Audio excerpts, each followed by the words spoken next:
Jaya Radha Madhava Kunja Bihari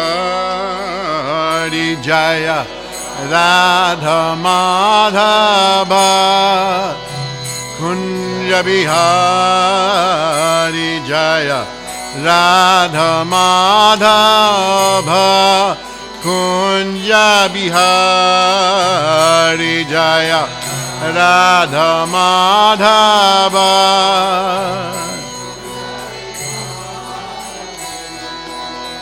Gopi Jana Vallabha Giridvardhari Jaya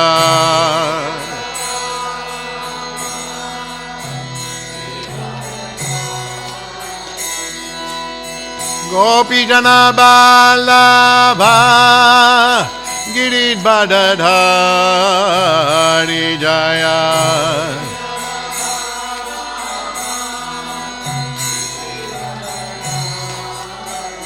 Asuranandana Braja Janarandana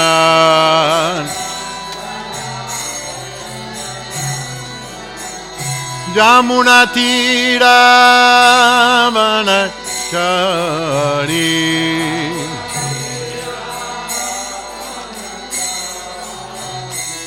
Jamuna Tira Vanachari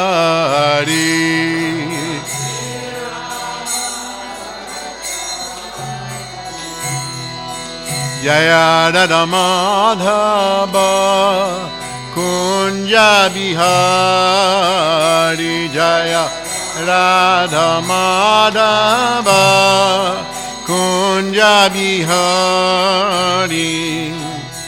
Gopi Jana Vallabha Giridvardhari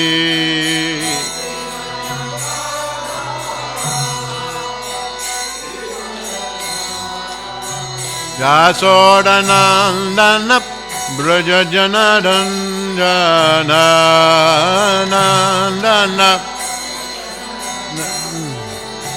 Jasodanandana Braja Janarandana Nandana Braja Janarandana Jamuna Tira Vanachari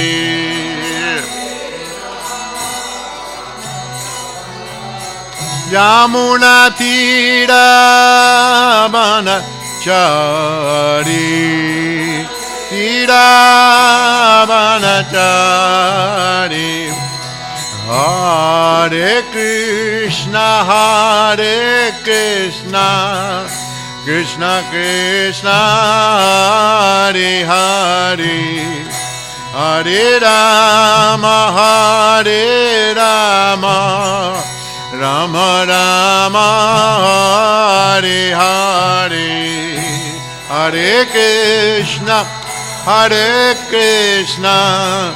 Krishna Krishna Hare Hare Hare Rama Rama Rama Rama Hare Hare Krishna Krishna Krishna Hare Hare Hare Rama Rama Rama Hare Hare Hare Krishna Krishna Krishna Hare Hare Hare Rama Rama Rama Hare Hare Krishna Krishna Krishna Hare Hare Hare Rama Rama Rama Hare Hare Hare Rama Rama Rama Hare Hare Hare Krishna Krishna Krishna Hare Hare Hare Rama Rama Rama Hare Hare Hare Krishna, Krishna Krishna, Hare Hare, Hare Rama, Rama Rama, Hare Krishna, Hare Krishna, Krishna Krishna, Hare Hare, Hare Rama, Rama Rama, Hare Hare, Hare Krishna, Hare Krishna,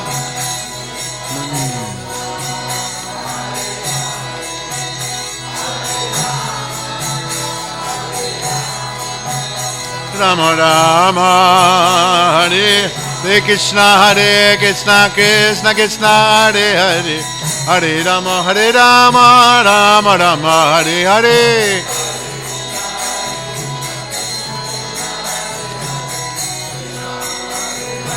Ram Ram, Hare Hare, Hare Krishna, Krishna Krishna, Hare Hare, Hare Rama, Rama Rama, Hare Hare, Hare Krishna, Krishna Krishna, Hare Hare, Hare Rama. Hare Krishna, Krishna Krishna, Hare Hare, Hare Rama, Rama Rama, Hare Hare.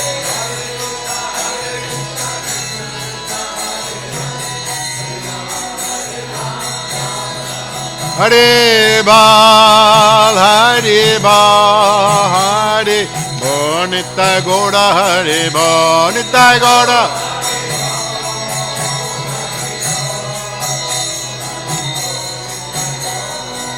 Jaya Prabhupada, Prabhupada, Prabhupada, Jaya Jaya Prabhupada.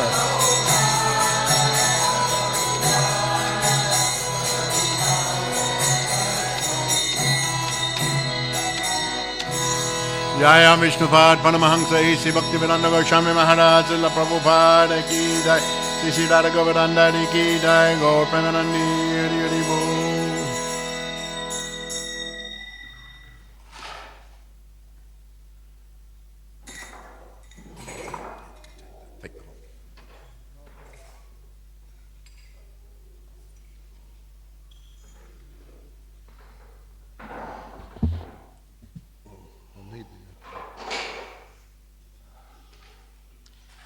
Om Namo Bhagavate Vasudevaya.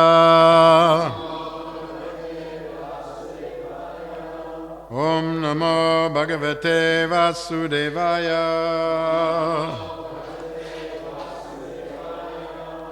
Om Namo Bhagavate Vasudevaya.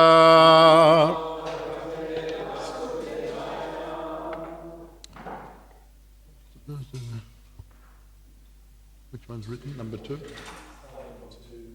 You can turn it down. Yeah. This morning we're reading from the Srimad Bhagavatam, Canto 3, Chapter 19, verses 2 to 14. So I think number 2 is written there.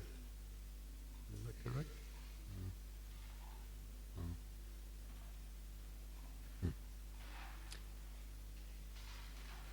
Tata sapat namukatas charantam akutobayam jaganot patyagadaya hanavasuram aksajaha tata sapat namukatas charantam akutobayam charantam ukutobayam charantam akutobayam jaganot patyagadaya hanavasuram aksaja tata sapat namukatas charantam akutobayam jaganot patyagadaya Anabasuramaksajaha.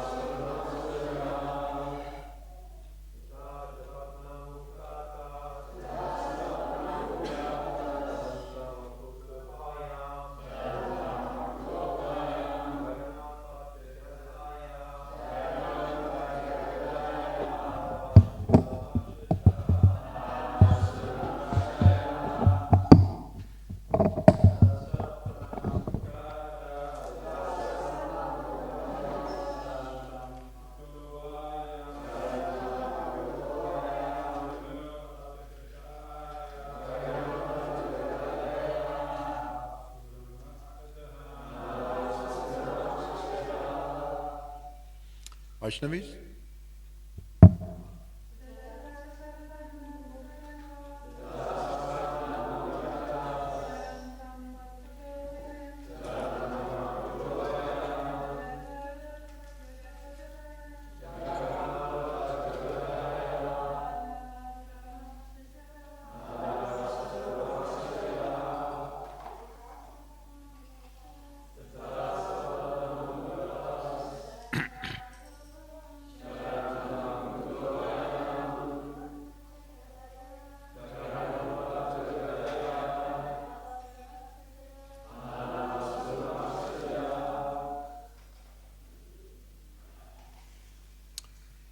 Word for word.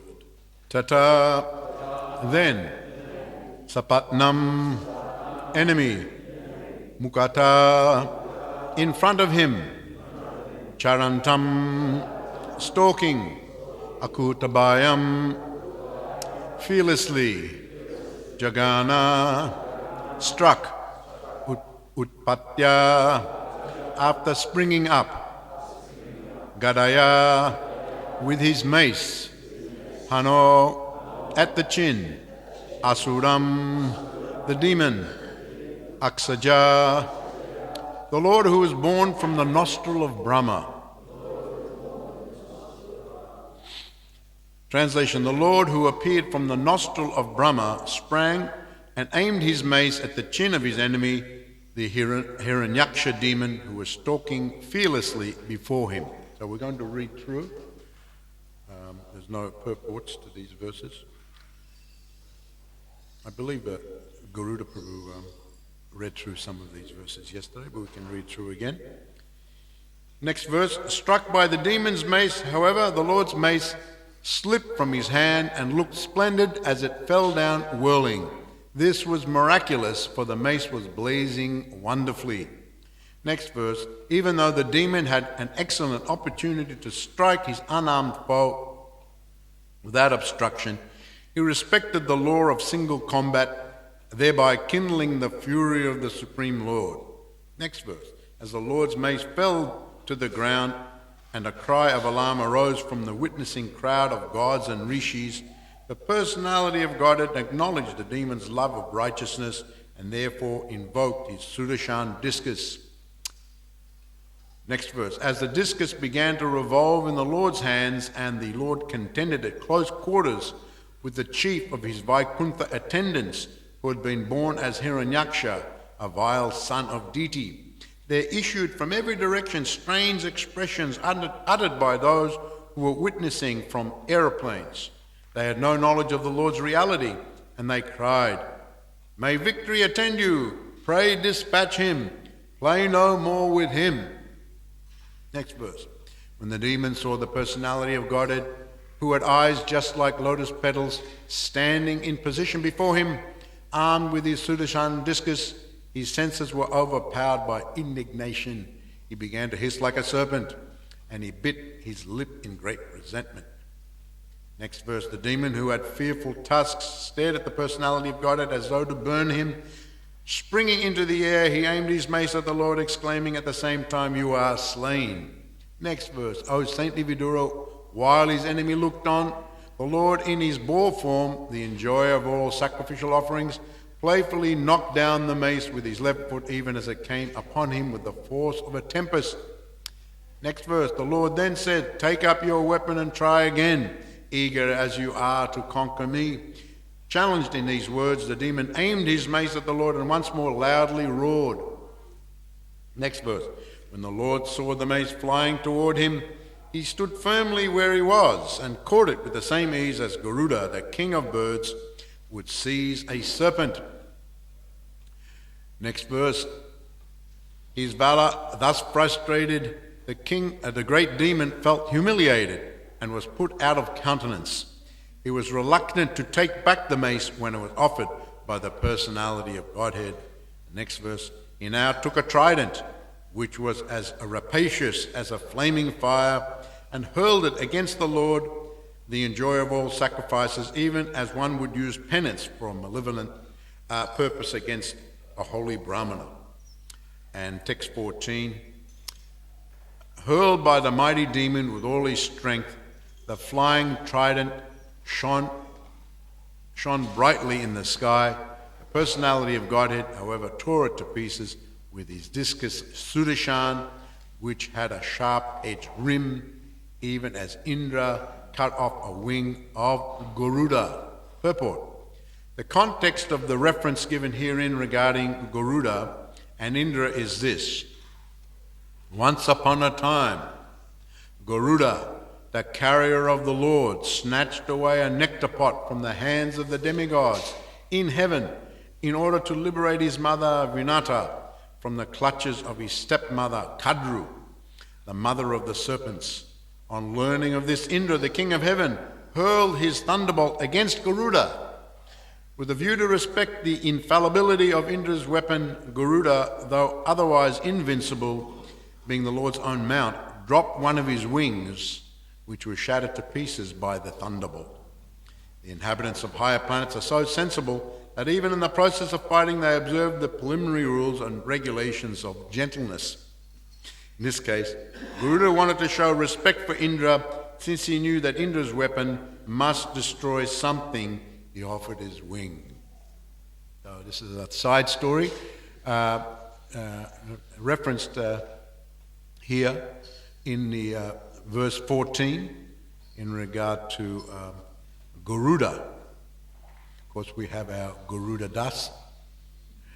We would fondly call him Big Bird. Who's cooking today? Oh, Big Bird. Oh, I reckon it should be good then.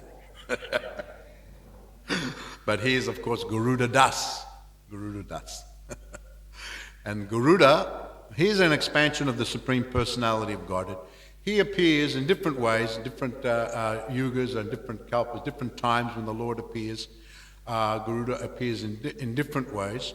Now, this story is a very interesting story in that Vinata and Kadru.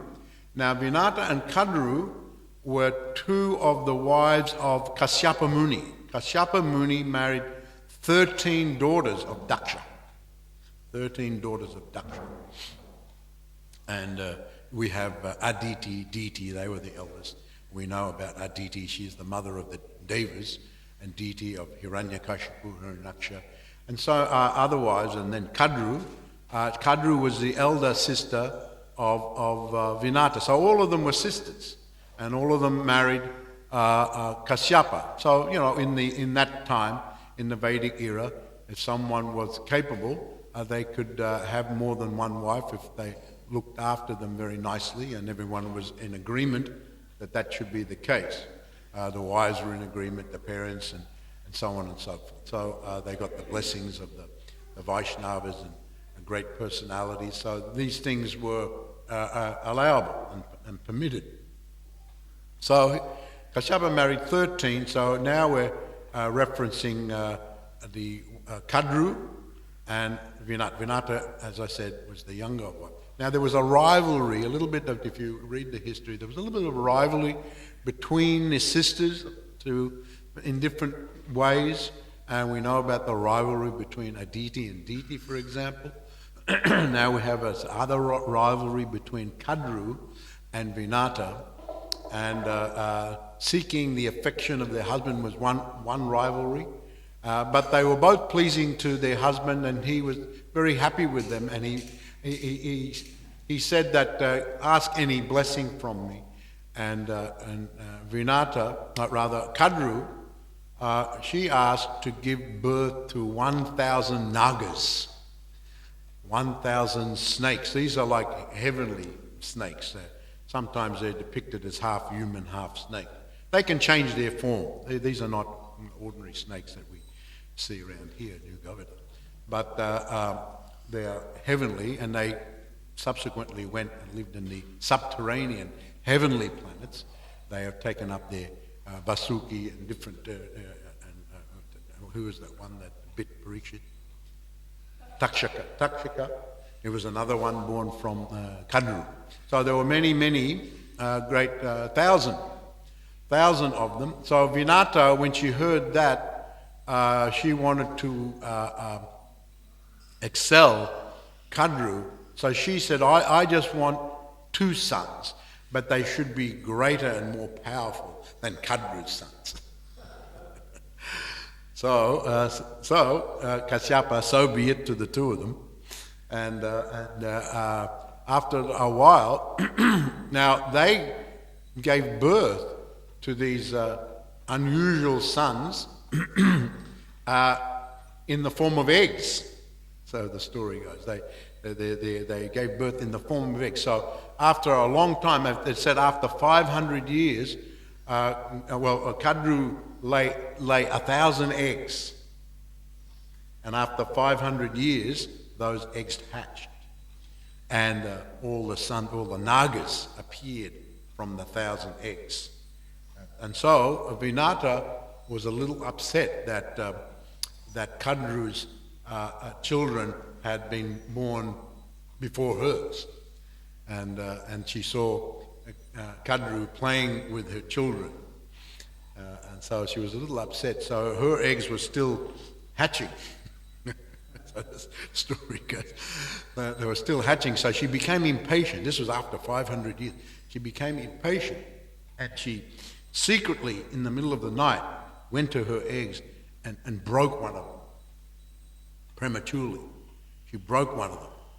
And so a personality appeared who wasn't fully developed. Didn't have the full size of a normal being. That personality was Aruna. And Aruna was very upset that she had broken the egg prematurely and that he wasn't fully developed. But nevertheless, he was very powerful. And he was a bit upset, a little angry with his mother for doing it. And he cursed her. He said that you have broken the egg prematurely out of jealousy of your sister Kadru. So in the future, you will be her slave. You will be her slave. But then he said, but your other son from the other egg, he will save you. So Aruna, just after that, he rose in the sky, and Aruna, of course, became the charioteer of Surya, the sun god. He's very powerful, he's very effulgent, and he's the charioteer of the sun god. So they're very, Aruna. And then we have Aruna, and the second, after some time, after many more years, the second egg hatched, and Garuda appeared. So we have Aruna and Garuda, the 2 brothers. So you've got a brother Garuda, his name is Aruna. So Garuda appeared. Of course, he is the great eagle carrier of Vishnu. Just as the Lord appears in so many different ways when he comes in the world, they're not bound by the laws of nature. They can come in any way, but they appear in ways to enhance different pastimes and so on and so forth. So Garuda appeared, great eagle carrier, later to become the carrier of Lord Vishnu. And he was a little upset because at that time, what had happened before he appeared, that one time Kadru and Vinata had got together and got into an argument. They were talking about Uchashrivas. Uchashrivas was a very wonderful, amazing horse that had been churned in the churning of the ocean of milk between the Devas and the Asuras. So many things came up. And one of those things that came up was this wonderful horse. His name was Uchashraiva. It's mentioned in Bhagavad Gita by Krishna of horses. I am Uchashraiva. It's a very wonderful horse. He's depicted in different ways, and in fact, there's descriptions he can change his form as he likes. With wings, he has wings. He can fly.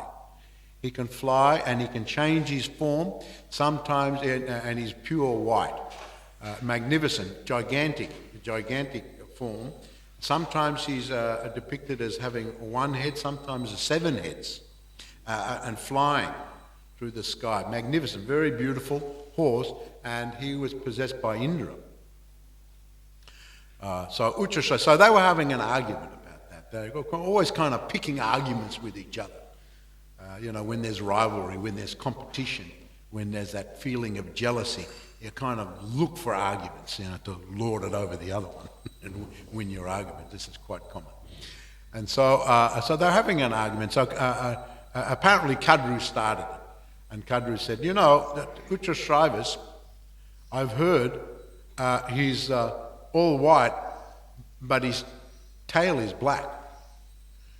And Vinata said, no, his tail's not black, his tail's white, like the rest of his body. And so Kadru said, no,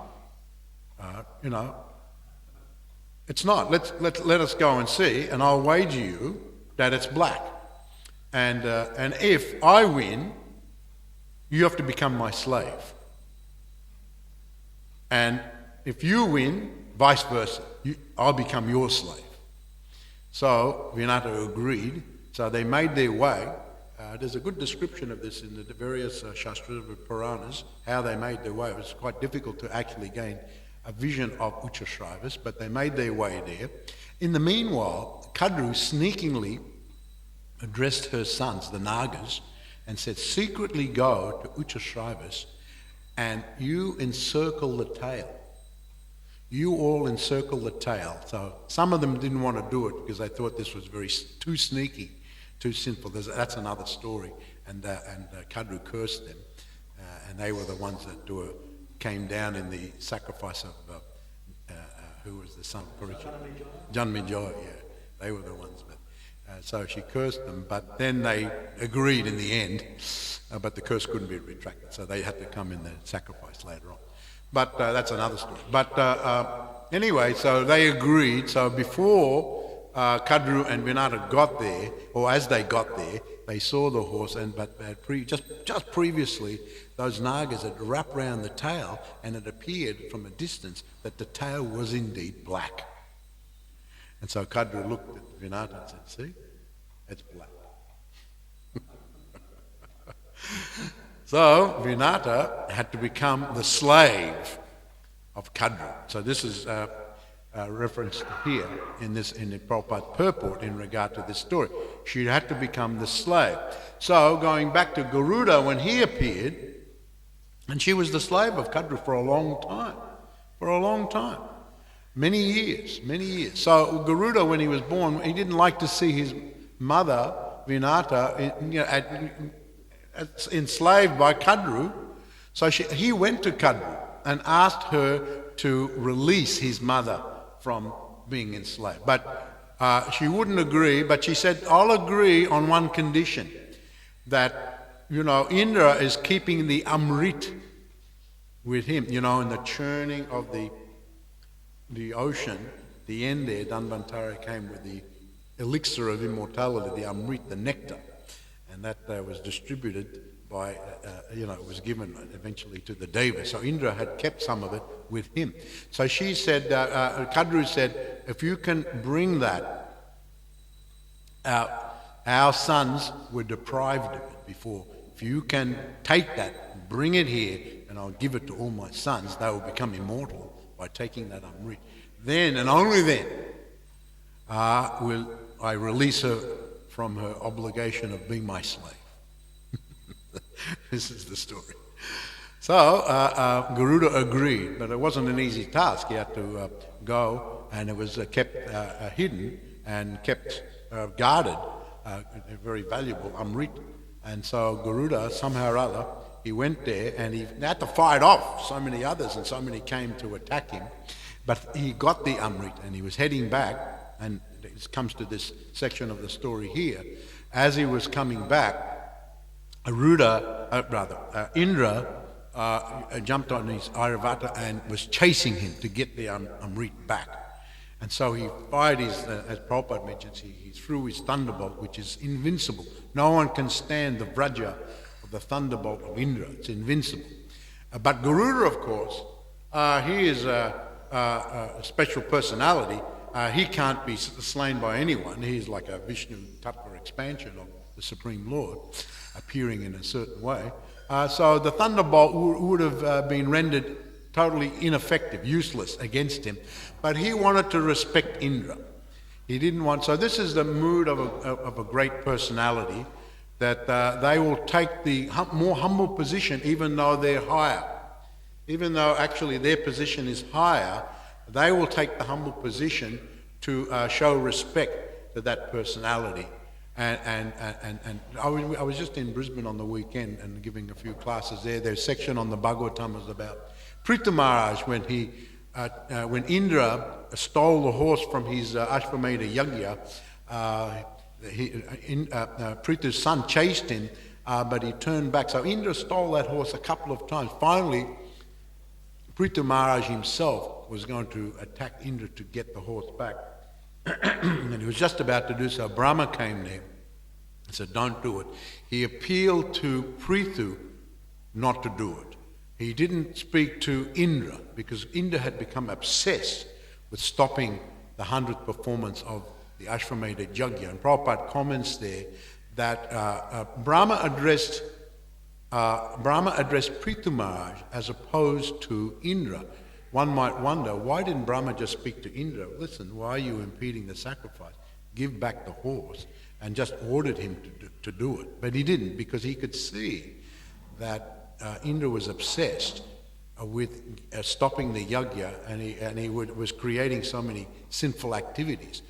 And so he just became so absorbed in that it was like useless to talk to him about it. So he appealed to Prithu because he was actually in a higher position. He was a great Vaishnava. So this, I just remembered that story because I was telling a little bit about that in Brisbane when I was there.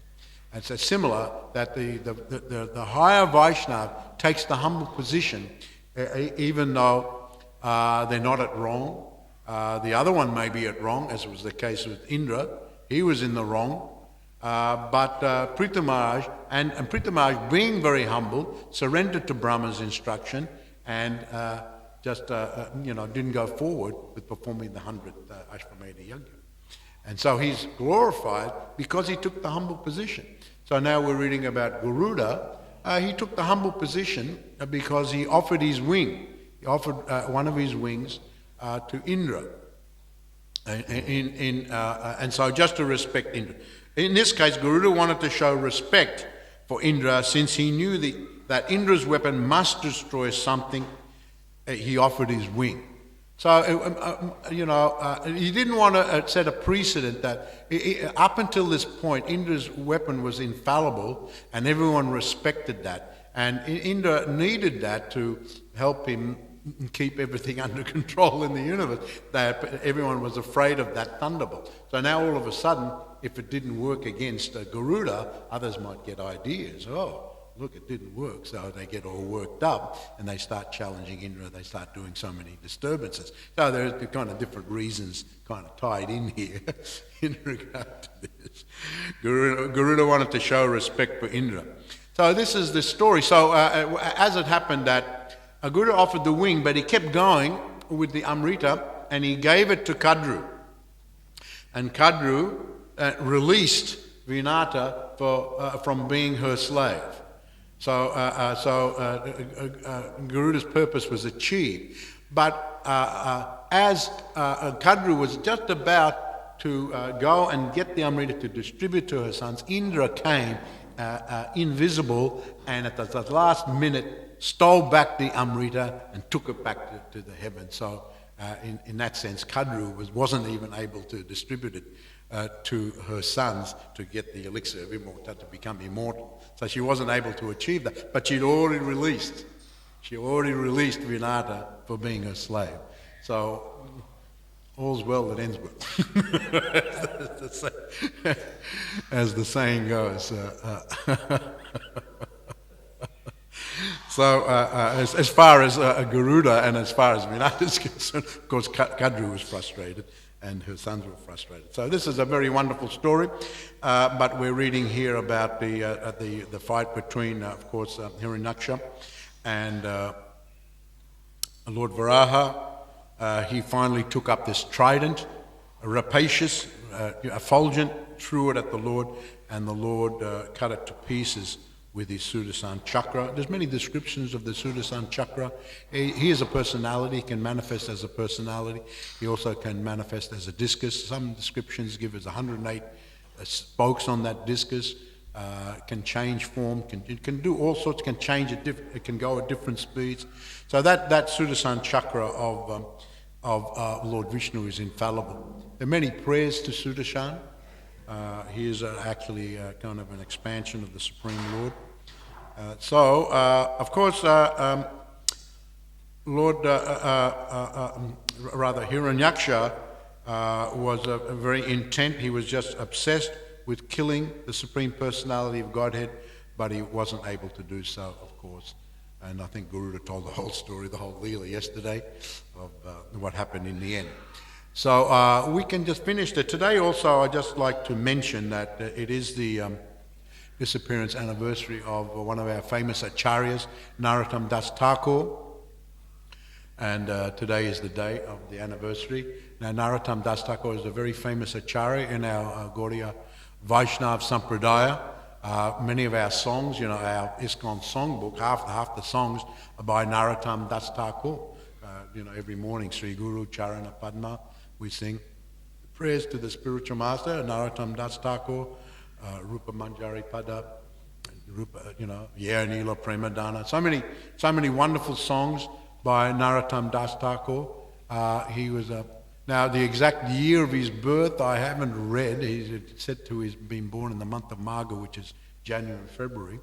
But he was born around just after Lord Chaitanya, not so long after Lord Chaitanya, because we read that later on, after he came back from Vrindavan, he went through Nabadweep and he went through Jagannath Puri, and he was able to meet some of the associates of Lord Chaitanya. He met Janavamata and also Vasudha, the two wives of Lord Nityananda. Lord Nityananda had gone by that time, but he was able to still meet Janava and Vasudha, and he met Gadadhar Das, and he met many Ishan Thakur, who was the servant of Sachimata and Jagannath Mishra. So he met all these great personalities who were still present at the time. So I haven't read, maybe someone else has read when the exact year of his birth, but what is given is that he was born in January, February. Great Acharya, right from his birth, born in not exactly a Brahmana family, but a very rich family. And Krishnananda Datta, that was his name, Raja Krishnananda. He was like a king of the village, like a wealthy personality. And the mother's name was Narayani Devi. So Narrotama, and right from his very birth, he was a very beautiful boy, and right from his very birth, he was inclined. He wouldn't take any food unless it was offered. Bhoga was offered to him, but he wouldn't take it. Only when prasadam, when it was offered, then he would take it. He just refused to eat. Everyone was worried. Why isn't he taking this fruit? Why isn't he taking this? He just wouldn't take it. But when it became prasadam, then he would eat it. So, liberated soul, some say he was Champaka Lada. Some say like that. There's different references in these previous Leela, in Krishna Leela. So today is the disappearance day, not the appearance, the disappearance anniversary. So there's many stories of Narrotama Das Thakur. There was one story where one time Lord Chaitanya was calling out the name Narrotama. He was with Lord Nityananda. Why are you saying that name? Lord Nityananda said that I'm thinking of my great devotee, and I want to give him my love. Previously, when both of us were in Jagannath Puri, you were manifesting so much love. I took your love, and I want to also add my love. at the Padmavati River. So when Lord Chaitanya went there, where Narrotama Das Thakur, he was Katuri Gram, he was born nearby the river. He went to the Padmavati River and he actually talked to the river. I'm leaving my love here, my prema here, and it is for Narrotama. And the river spoke to Lord Chaitanya and said that, how will I know Narrotama? When someone comes and you overflow your banks, you will know it's Narrotama. You can give him my prema. So there's that one story when he received the prema of Lord Chaitanya mixed with the prema of Lord Nityananda, Narrotama Das Thakur. So as he grew up, he was a Shrutidara, could remember everything. There's different descriptions. And he had a dream of the whole Panchatattva. Lord Nityananda appeared to him and he was instructed to go to Vrindavan. So the father and the mother wanted to keep him in family life, but he stayed a lifelong brahmachari, and he was able to go to Vrindavan, and he went there and he took shelter of Jiva Goswami and the other Goswamis, and eventually he was serving his guru Lokanath Goswami. There's a story there, he used to clean the area where even Lokanath Goswami would go to pass stool, and he would clean it, he would do in hiding. Finally Lokanath Goswami initiated him. He told him to seek shelter of Jiva Goswami and learn from the Goswamis all the different shastras. And so he was there, Narrotama was there, of course, with Srinivasa, and then Shamananda Krishna came there, so the three of them were under the guidance of Jiva Goswami. Finally, Jiva Goswami said, you have to distribute these shastras everywhere, the teachings of Lord Chaitanya, the teachings in the shastras. So there's lots of different description there, how they went. As I said, Narrotama went back to Navadvip, to Jagannath Puri, came back, and had a big festival at Keturi, the first Gopurnima, more or less. First Gopurnima. There's a wonderful story. After that first Gopurnima, he went to one Brahmana's place, and I think the Brahmana's name was Vipradas. And in conversation, that Brahmana told him that, in my Godan, in my barn, I keep my rice and other things in there, but I'm afraid to go in there. Recently, there's a big snake in there, and it's a big poisonous cobra. So I don't want to go in there. So Narrotama said, let's go in. Let's see if we can do something. So when they went in there, they saw the snake just disappearing. And so Narrotama went in, and within the rice, he brought out a deity of Lord Chaitanya and a deity of Vishnu Priya. And he carried them both out. And he took the deity of Vishnu Priya and Lord Chaitanya and back to Katuri Gram and installed them with the other deities he installed during the Gopurnima. That's a very wonderful story. So many, many different stories. But his disappearance pastime is very wonderful also, that he was...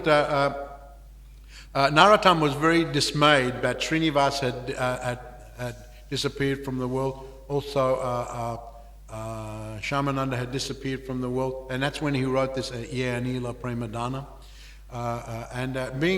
Feeling separation, he went to the banks of the Ganga and sat down, and he went into the Ganga and he instructed his disciples to pour Ganga water on him, have big kirtan, huge kirtan, and pour Ganga water on him. And as they were pouring Ganga water on him, one description is that his body seemed to just melt into the Ganga and he could no longer be seen. In this way, he left the world. Hare Krishna. Kirtan and went into the Ganga. In this way, he left the world. So today is the disappearance day of Narrotama Das Thakur. Hare Krishna. Thank you very much for attending Srimad Bhagavatam class, hearing all these instructions and pastimes, and Narrotama Das Thakur. I think we've got a couple of minutes before breakfast. If anyone has a question they'd like to... Yes. Yeah.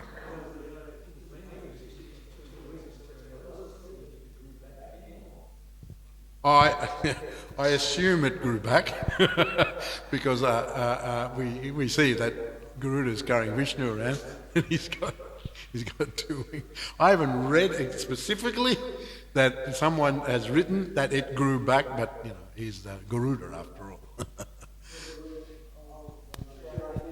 behalf of everybody for so much really wonderful elaboration.